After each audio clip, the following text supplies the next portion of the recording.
একদিন এই পৃথিবীতে এমন কিছু ঘটনা ঘটবে যেগুলো দেখে মানুষ বুঝতে পারবে কিয়ামত খুব কাছাকাছি। ইসলামের বর্ণনা অনুযায়ী কিয়ামতের আগে কিছু বড় লক্ষণ প্রকাশ পাবে যেগুলো পুরো পৃথিবীকে বদলে দেবে। প্রথম লক্ষণ হল দাজ্জালের আগমন। সে মানুষকে বিভ্রান্ত করবে এবং নিজেকে বড় শক্তির অধিকারী বলে দাবি করবে। অনেক মানুষ তার ফাঁদে পড়ে যাবে। দ্বিতীয় লক্ষণ হল হযরত ঈসা এর পৃথিবীতে অবতরণ। তিনি এসে দাজ্জালকে পরাজিত করবেন এবং সত্য প্রতিষ্ঠা করবেন। তৃতীয় লক্ষণ হল ইয়াজুজ ও মাজুজের আবির্ভাব।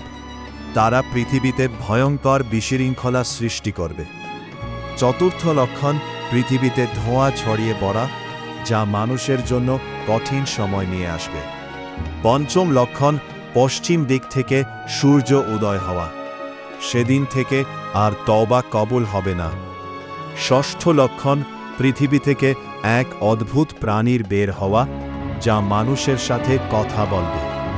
আর সপ্তম লক্ষণ হল ইসরাফিল এর শিঙ্গায় ফু দেওয়া। এরপরই শুরু হবে কিয়ামতের ভয়ঙ্কর মুহূর্ত। এই সব লক্ষণ আমাদের মনে করিয়ে দেয় এই পৃথিবীর জীবন চিরস্থায়ী নয়।